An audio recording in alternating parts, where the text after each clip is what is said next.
As Lagosians whose houses were demolished in the Locon La Aja continue to soak in the agony of that sad event, they appear resolute in their quest to prove that Lagos state government is wrong as they present some document to back their claims.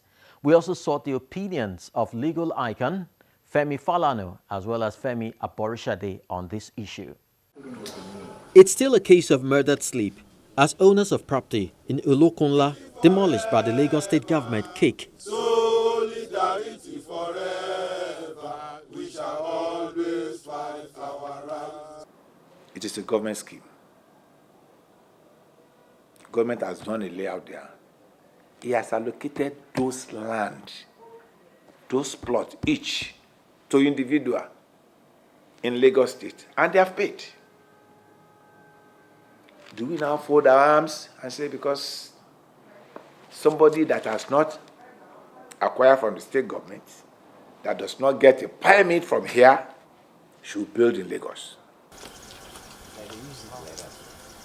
While the Lagos state government has since labeled them illegal occupants, they have come to prove that it's the Lagos state government that has sinister agenda to execute.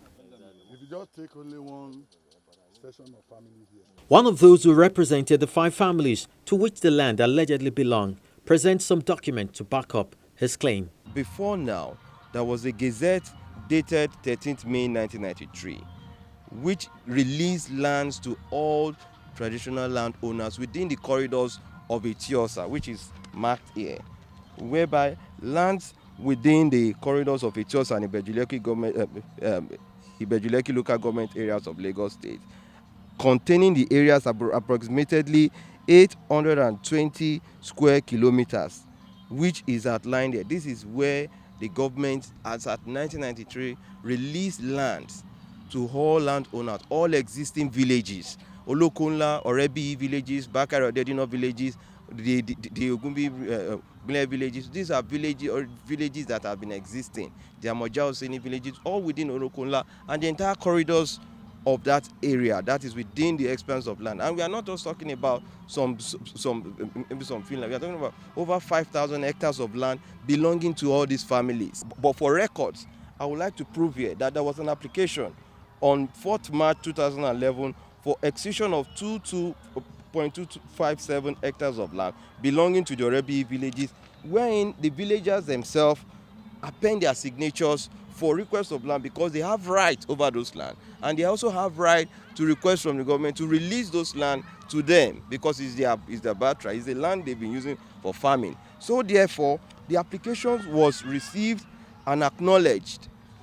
This application was received and acknowledged, and it's being treated also by the Lagos state government. They're also interested in knowing who authorized the soldiers allegedly unleashed on them on the day of demolition. The Nigerian army, we want to let them know, do not have a defense in coming into that land. They have not gotten a letter of authorization from their GOC. They've not gotten a letter of authorization from the presidency. But we believe that that act that led to the death of one of the occupants, because it must be noted that somebody has just died as a result of the beating received on that day. In order to get a critical look into the legal processes of demolishing a community and use of excessive force, we sought the views of legal icons Femi Aborishade and Femi Falana, who both appeared disturbed by the modus operandi of the Lagos state government. Under section 36, sub 2, A and B of the Constitution of the Federal Republic of Nigeria 1999 as amended, you cannot forcefully acquire a property without giving the other party the right to contest that acquisition. Under section 43 of the Constitution, there is a right to own property. And under section 44 of the Constitution, it is unlawful within the context of the Urban and Regional Planning and Development Law, Cap U2, Laws of Lagos State 2015.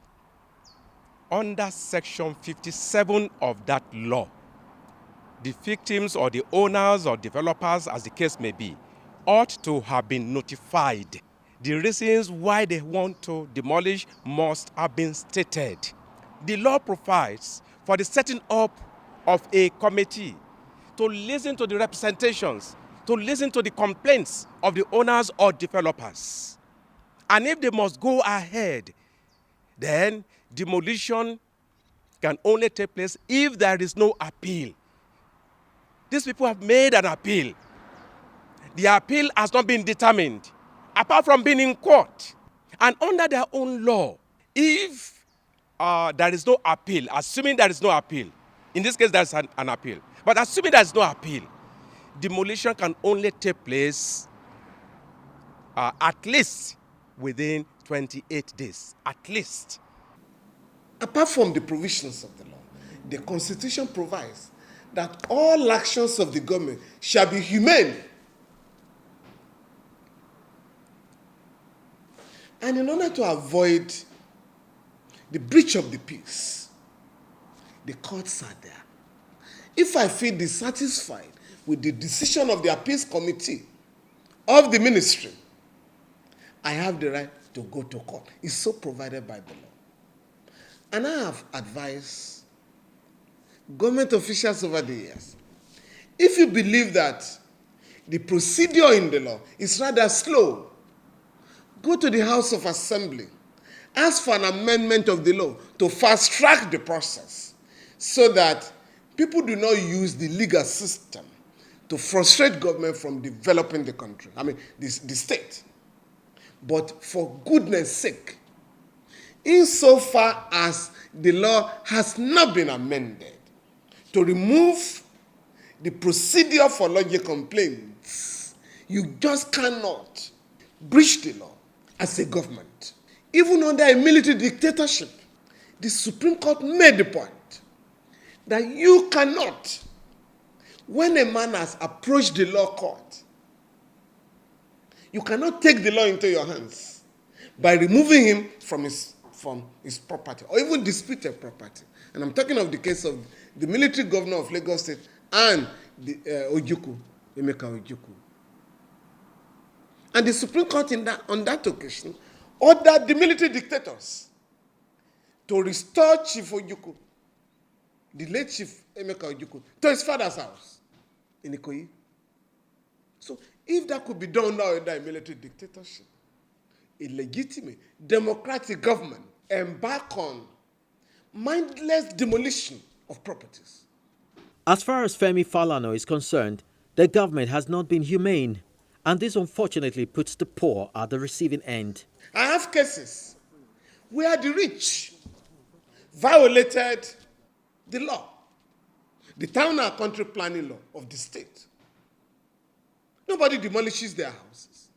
You simply ask the rich to ratify the illegality that has been done. I have a case in Ikeja here where those who were dissatisfied, an illegal erection of a building, ran to the Ministry of Physical Planning. They were asked to go, okay, go and bring 3 million naira for us to demolish the property. Of course, they took the money there. But because the big man was involved, of course, government on the other eye, even though there is evidence established by the ministry that the builder of the house forged his building approval. He approved his own building and then forged a document and gave the impression that it was the government that approved it. The government has confirmed. But for one reason or the other, the hands of the Honorable Commissioner appear to be tied. So, in other words, you don't demolish the houses of the rich. You only demolish the houses of the poor. The law must be even-handed. The law does not expect the government to demolish a house unless the house is in a dangerous state or it constitutes a nuisance in the neighborhood. What the government is required to do is to go to the site and see what can be done. If you are claiming that, the place has been given to some other people, you go and give them some alternatives. This appears to be a battle that may set some precedents.